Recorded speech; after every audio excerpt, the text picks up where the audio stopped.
Hello friends, welcome to பெல்லாஸ்கம் cooking. இன்னைக்கு lunch box recipe ரொம்ப டேஸ்ட்டாக பாவக்காய் குழம்பு, முட்டைக்கோஸ் பொரியல், கரண்டி ஆம்லெட் எப்படி பண்ணுறதுன்னு பார்க்கலாம். பாவக்காய் குழம்பு இதே மாதிரி செஞ்சு பார்த்தீங்கன்னா எப்போ பாவக்காய் வாங்கினாலும் இதே மாதிரி தான் செய்வீங்க. இதே மாதிரி மசாலா அரைச்சி ரெடி பண்ணி பாருங்கள். கசப்பே தெரியாது, ரொம்ப டேஸ்ட்டாக இருக்கும். எப்படி பண்ணுறதுன்னு பார்க்கலாம். ஒரு பாவக்காய் 1/4 கிலோவோட கொஞ்சம் கூடுதலாக இருக்குது. ஒரு பேனில் 1/4 டீஸ்பூன் வெந்தயம் 1/2 நிமிஷம் வதக்கி விட்டதுக்கப்புறமா 1/2 டீஸ்பூன் அளவு கடுகு உடைய ஆரம்பிச்சதும் 1/2 டீஸ்பூன் ஜீரகம்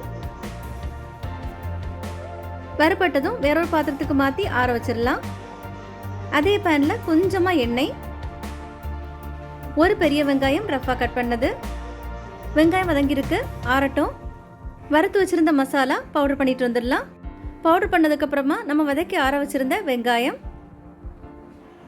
1/4 டீஸ்பூன் பெருஞ்சீரகம், 1/4 டீஸ்பூன் மிளகு, 2 டேபிள் ஸ்பூன் தேங்காய், கொஞ்சமாக தண்ணி சேர்த்து விழுத அரைச்சிட்டு வந்துடலாம்.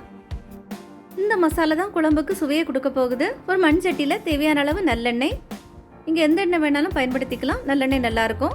பாவக்காய் ரவுண்டாக கட் பண்ணி விதைகளை நீக்கி எடுத்திருக்கேன். நல்லா வதக்கி விட்டுடலாம். பாவக்காய் வதக்கும் போதே நல்லா வெந்துடணும், அந்த அளவில் நல்லா வதக்கி எடுத்துக்கோங்க.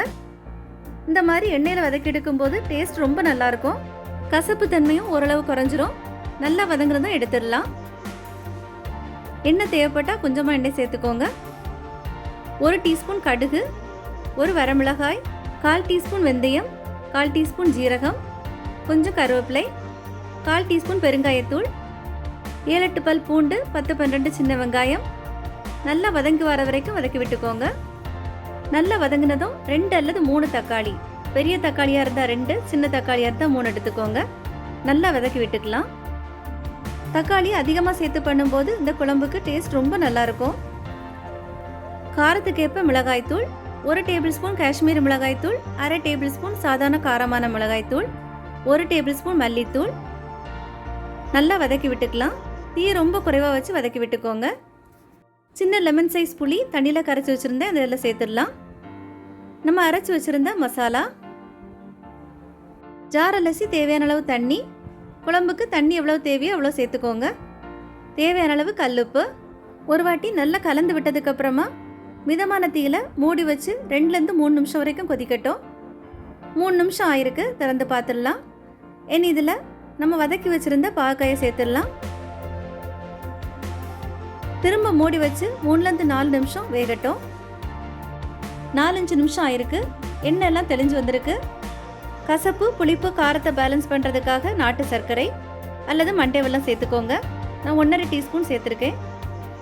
நாட்டு சர்க்கரை அல்லது மண்டை வெல்லம் சேர்க்கும்போது டேஸ்ட்டு ரொம்ப நல்லாயிருக்கும். பாகற்காயில் மசாலெல்லாம் நல்லா சேர்ந்துருக்கு. கடைசியாக கொஞ்சம் கருவேப்பிலை தூவி ஆஃப் பண்ணிடலாம். நீங்களும் இந்த மாதிரி மசாலா அரைச்சி ஒரு முறை செஞ்சு பாருங்கள், ரொம்ப டேஸ்ட்டாக இருக்கும். பாவக்காய் குழம்பு கசக்கும் வேண்டான்னு சொல்கிறவங்க கூட சாப்பிட்ருவாங்க. நீங்களும் ட்ரை பண்ணி பாருங்கள். முட்டைக்கோஸ் பொரியல், ஒரு சட்டியில் கொஞ்சமாக தேங்காய் எண்ணெய், 1லேருந்து 1/2 டேபிள் ஸ்பூன் சேர்த்துருக்கேன். 1 டீஸ்பூன் கடுகு, 2 டீஸ்பூன் உளுந்தம்பருப்பு, கொஞ்சம் கருவேப்பிலை, 1 வெங்காயம் பொடியாக நறுக்குனது, 1 பச்சை மிளகாய் பொடியாக நறுக்குனது.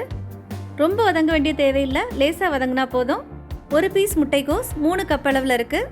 தேவையான அளவு பொடியுப்பு, கொஞ்சமாக தண்ணி சேர்த்து மூடி வச்சு வேக வச்சிடலாம். நான் தண்ணி சேர்த்துருக்கிறதால தீயை அதிகப்படுத்தி மூடி வச்சு வேக வைக்க போகிறேன். வெந்து தண்ணியெல்லாம் வற்றி வந்ததும் 1/4 கப் அளவு துருவின தேங்காய், 1/4 கப்புலேருந்து 1/2 கப் வரைக்கும் தேங்காய் சேர்த்துக்கலாம். உங்கள் விருப்பத்துக்கு ஏற்ப சேர்த்துக்கோங்க. கடைசியாக கொஞ்சம் கருவேப்பிலை சேர்த்து தீயை ஆஃப் பண்ணிடலாம். கரண்டி ஆம்லெட் பண்ணுறதுக்கு 1 முட்டை, பாதி வெங்காயம், 1 பச்சை மிளகாய், தேவையான அளவு பொடி உப்பு சேர்த்து நல்லா கலந்து விட்டுக்கோங்க. நல்லா அடித்து கலந்து எடுத்துக்கோங்க, அப்போ தான் ஃப்ளஃபியாக வரும். தாளிப்பு கரண்டியில் தேவையான அளவு எண்ணெய், நான் தேங்காய் எண்ணெய் சேர்த்துருக்கேன். எண்ணெய் சூடானதும் முட்டை அதில் சேர்த்துடலாம். தீ குறைவான தீயில் பொரிச்சு எடுத்துக்கோங்க, அப்போ தான் உள்ளாடி வரைக்கும் வேகும். 2-3 வாட்டி மறைச்சி போட்டு எடுத்துக்கோங்க. கரண்டி ஆம்லெட் ரெடி ஆகிடுச்சு, எடுத்துடலாம். இந்த குழம்போட எந்த பொரியலுமே தேவையில்லை, அப்படியே சாப்பிட்றலாம், ரொம்ப டேஸ்ட்டாக இருக்கும். லஞ்ச் பேக் பண்ணிடலாம். பாவக்காய் குழம்பு முட்டைக்கோஸ் பொரியல், கரண்டி ஆம்லெட். இந்த குழம்போட முட்டை ஏதாவது சிம்பிளாக ஒரு பொரியல் இருந்தாலே போதும், ரொம்ப டேஸ்ட்டாக இருக்கும். இந்த லஞ்ச் பாக்ஸ் ரெசிபி உங்களுக்கு பிடிச்சிருந்தா லைக் பண்ணுங்கள், ஷேர் பண்ணுங்கள், சப்ஸ்கிரைப் பண்ணி கூடவே பெல் ஐக்கானை கிளிக் பண்ணி ஆளுங்கிற ஆப்ஷனை ப்ரெஸ் பண்ணுங்கள். அப்போ தான் நான் போடக்கூடிய ஒவ்வொரு வீடியோட நோட்டிஃபிகேஷனும் உடனே உங்களை வந்து சேரும். தேங்க்யூ.